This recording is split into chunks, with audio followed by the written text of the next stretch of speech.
Selamat pagi rekan-rekan mahasiswa yang mengambil mata kuliah Manajemen Keamanan Informasi. Selamat bertemu dalam materi yang ke-6. Kita akan melanjutkan bicara tentang manajemen risiko keamanan informasi.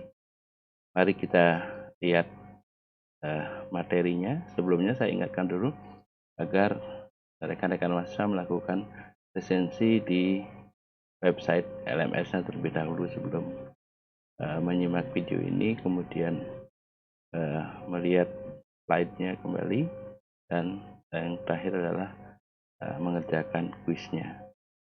Baik, mari kita lihat materinya. Baik, kita lihat materi yang kelima ini. Kita akan bicara melanjutkan tentang manajemen risiko keamanan informasi.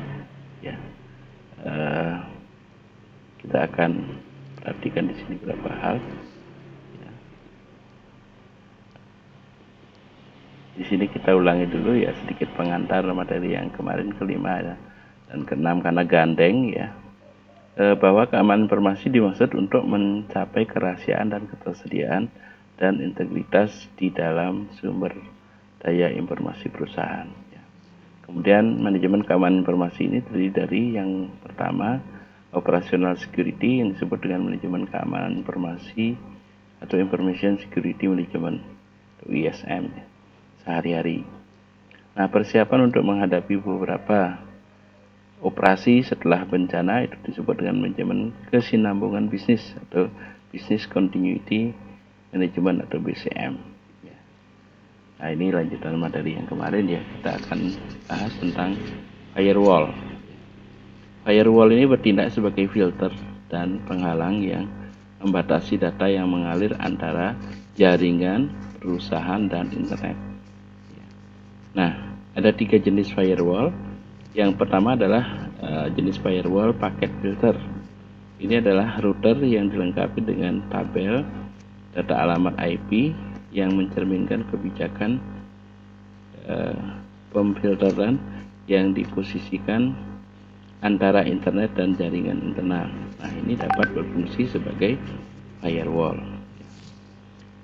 Kemudian jenis yang kedua adalah circuit level firewall. Ini dipasang antara internet dan jaringan perusahaan, tetapi tetap lebih dekat ke media komunikasi. Aplikasi level firewall terletak di antara router dan komputer yang menjalankan aplikasi. Nah, itu ada 3 ya. Jadi filter paket, circuit level firewall, dan application level firewall.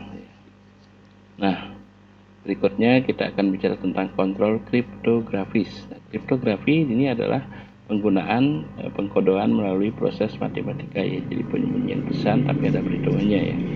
Data dan informasi dapat dienkripsi karena berada di penyimpanan atau dikirim melalui jaringan. Nah, jika orang yang tidak berwenang mendapat akses enkripsi, membuat data dan informasi tidak dapat dibaca dan mencegah penggunaan yang tidak sah. Protokol khusus seperti SET atau Secure Electronic Transport telah dikembangkan untuk digunakan dalam e-commerce. Nah, itu yang perlu kita perhatikan ya. Baik, kita lanjutkan materinya ya. Kita akan bicarakan terkait dengan kontrol formal. Pengendalian formal ini meliputi pembentukan yang pertama kode etik, kemudian dokumentasi prosedur dan praktek yang diharapkan. Yang berikutnya memantau dan mencegah perilaku yang bervariasi dari pedoman yang ditetapkan. Kontrol formal di sini dalam manajemen itu meliputi mencurahkan banyak waktu untuk merancang mereka. Kemudian yang kedua adalah mereka didokumentasikan secara tertulis. Kemudian yang terakhir adalah mereka diharapkan akan berlaku untuk jangka panjang. Kemudian Kontrol informal itu meliputi kegiatan seperti menanamkan keyakinan etis perusahaan pada karyawan, ini penting ya. Kemudian memastikan pemahaman tentang misi dan tujuan perusahaan. Yang berikutnya program pendidikan dan pelatihan dan program pengembangan manajemen. Nah, kontrol ini dimaksudkan untuk memastikan bahwa karyawan perusahaan memahami dan mendukung program keamanan. Nah, untuk mencapai tingkat kontrol yang tepat, ini diperlukan yang pertama, seperti ketiga jenis kontrol, yaitu uang teknis, ya, formal, dan informal. Ya. Kemudian idenya adalah untuk membangun kontrol di tingkat yang tepat. Keputusan kontrol bermuara pada biaya versus pengembangan, tetapi di beberapa industri ada pertimbangan lain. Di perbankan, ketika terlibat dalam manajemen risiko untuk ATM, kontrol harus menjaga sistem tetap aman, tetapi tidak dengan mengorbankan kenyamanan pelanggan. Dan yang kelima, dalam perawatan kesehatan, sistem tidak boleh begitu aman untuk mengurangi jumlah informasi pasien yang diperlukan tersedia untuk rumah sakit dan dokter. Nah, bantuan atau pedoman pemerintah dan industri. Beberapa pemerintah dan organisasi internasional telah menetapkan standar atau slide berikutnya yang dimaksudkan untuk menjadi pedoman bagi organisasi yang ingin mencapai keamanan informasi. Beberapa dalam bentuk tolak ukur, kadang-kadang disebut sebagai garis dasar. Ini contohnya ya, ada banyak di sini bantuan pemerintah dan industri. Ada BS 7799 dari Inggris Raya. Ini adalah standar Inggris menetapkan serangkaian kontrol dasar. Baik, Australia Selandia Baru telah melembagakan kontrol berdasarkan BS 779 ini. Kemudian BSIT Baseline Protection Manual. Ini pendekatan dasar yang diikuti oleh Balancement for Sicherheit in der Information. NIC itu BSI, ini di Jerman ya. Baseline ini dimaksudkan untuk memberikan keamanan yang wajar ketika persyaratan perlindungan normal dimaksudkan. Baseline juga berfungsi sebagai dasar untuk tingkat perlindungan yang lebih tinggi ketika diinginkan. Kemudian ada COVID, sudah pernah kita bicarakan, ada IASSP, kemudian ada JMIT, kemudian ada standar paket baik atau ISF ya, Forum Keamanan Informasi Standar Paket Baik. Ini mengambil pendekatan dasar, mencurahkan banyak perhatian pada perilaku pengguna yang diharapkan jika pengguna ingin berhasil. Nah, kemudian legalisasi pemerintah, di sini pemerintah Amerika Serikat dan Inggris telah menetapkan standar untuk mengeluarkan undang-undang yang bertujuan untuk mengatasi semakin pentingnya keamanan informasi. Di antaranya adalah standar keamanan komputer pemerintah Amerika, Undang-Undang Anti Terorisme, Kejahatan dan Keamanan di Inggris (ATCSA) 2001, kemudian Undang-Undang Kejahatan Internet Pemerintah Amerika. Kemudian untuk industri, ini standarnya Center for Internet Security atau CIS adalah organisasi nirlaba yang didedikasikan untuk membantu pengguna komputer untuk membuat sistem mereka lebih aman. Tolak ukur CIS ini telah ditetapkan dan diintegrasikan dalam paket perangkat lunak yang menghitung skor keamanan pada skala 10 poin.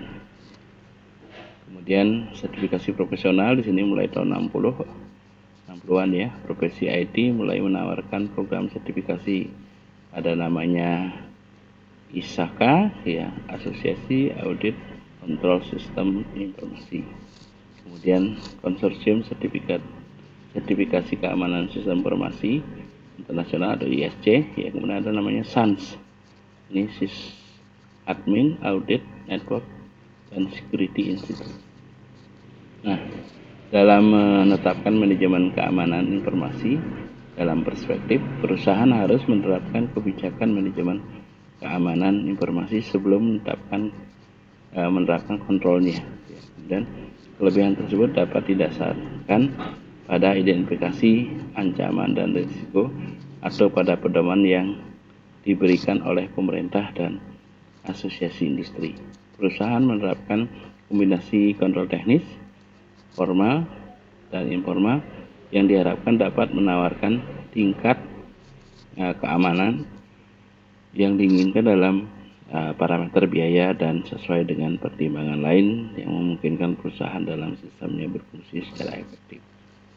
Nah, kemudian manajemen kontinuitas bisnis, ini keberlanjutan ya, atau BCM. Ini adalah elemen kunci dalam BCM adalah rencana kontingensi yang secara resmi merinci tindakan yang harus kita ambil jika ada gangguan atau ancaman di bagian manapun dari operasi komputasi perusahaan. Alih-alih menggunakan rencana kontingensi tunggal yang besar, pendekatan terbaik perusahaan adalah mengembangkan beberapa sub rencana yang menangani kontingensi khusus seperti rencana darurat, paket cadangan, dan rencana catatan vital. Menempatkan manajemen komunitas dalam menjadi perspektif ya, banyak upaya yang telah dilakukan dalam perencanaan kontingensi dan banyak informasi bantuan yang tersedia.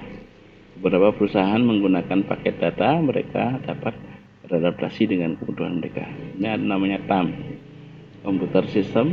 Ini memasarkan sistem pemulihan bencana atau DRS yang mencakup sistem manajemen basis data, instruksi, dan alat dapat digunakan dalam mempersiapkan rencana pemulihan. Ada juga pedoman dan garis besar dapat digunakan perusahaan sebagai titik awal atau tolok ukur untuk mencapainya. Nah, segera itu materi kita yang terakhir untuk sebelum menuju ujian tengah semester ya. Selanjutnya nanti akan ada review materi ya. Nanti akan ada satu sesi review seluruh materi yang sudah saya sampaikan dari pertemuan awal sampai yang ke-6 ini ya. Baik, saya kira demikian. Sekali lagi terima kasih atas perhatiannya. Tetap semangat dan saya ucapkan selamat Hari Raya Idul Fitri bagi rekan-rekan mahasiswa yang merayakan. Minal aidin wal faizin. Mohon maaf lahir dan batin. Demikian, selamat pagi.